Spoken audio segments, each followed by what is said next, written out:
दिनै जोंना नैबे पर्बतजरा MCLA बियादनि 153 नं बुथआव प्रधान मन्त्रिनि मन की बात 124 थि मन की बातखौ नैबे गामरिकाटा गामियाव लानाय जादों।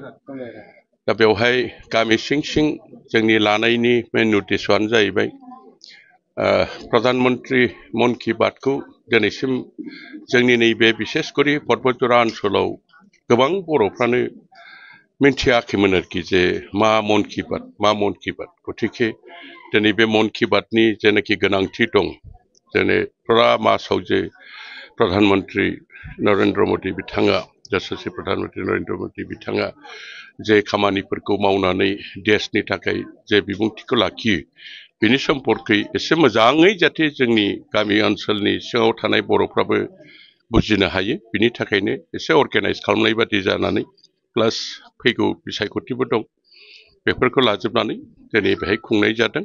आं खुब मोजां मोनदों बेवहाय फ्राय 200निफ्राय रासिन रायजो राजाफ्रा दिनै बे मन की बात अनुष्ठानाव बाहागो लादों बे जोंनि थाखाय मोजां बाथ्रा। बेसे आं नुदों मैया ससियेल मिडियायाव राजा खोरोमदाव एक्स जेनारेल सेक्रेटारि पर्बतजरा मण्डल बुंदों मोनसे जाहैबाय अश्वत्थमा राभा एक्स भाइस प्रेसिडेन्ट पर्बतजरा मण्डल बुंदों आसलते बिथांमोनहा बिजेपिनि सोद्रोमा नंखायामोन।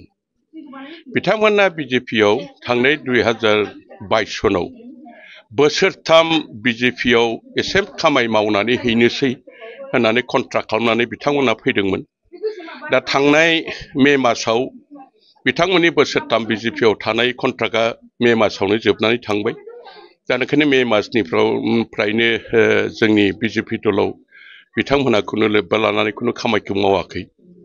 गतिके बिथांमोना कन्ट्राक्ट लानानै फैदोंमोन कन्ट्राक्टआ जोब्बाय नालाय थांफिनबाय।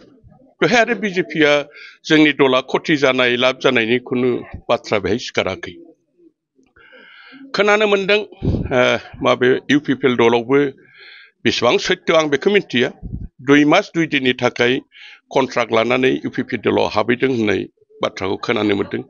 2 मास 2 दिन माने 2 मास 2 दिननि परे हयथ' सरकारा UPPLनि सरकारा जायाब्ला बा फैयाब्ला हयथ' बेखौ गारनानै दस्रा गोदान पार्टियाव हयथ' कन्ट्राक्ट खालामनानै खामानिफोरखौ मावहैगोन बेबादि सिद्दा धारा लानानै 2 मास 2 दिननि थाखायल' UPPLआव थांदों होननाय आं मिथिनो मोनदों आरोखि। दा बेजों जोंहा बुंनांगौ बाथ्रा जेबो गैया। आसलते जोंनि बिजेपिनि जेनाखि अरिजिनेल खामानि मावग्रा जोंना गासिबो थिगैनो दं आरो बिसेसकरि जोंनाव खुनु खहा जाया आरो जोंहा फुरा प्रस्तुतियाव दं आरो फैगौ बिसायख'थियाव जोंनि बिजेपिनि जायखौखि केन्डिडेट होआ मानो बे देरहागोना 100% गेरेन्टि।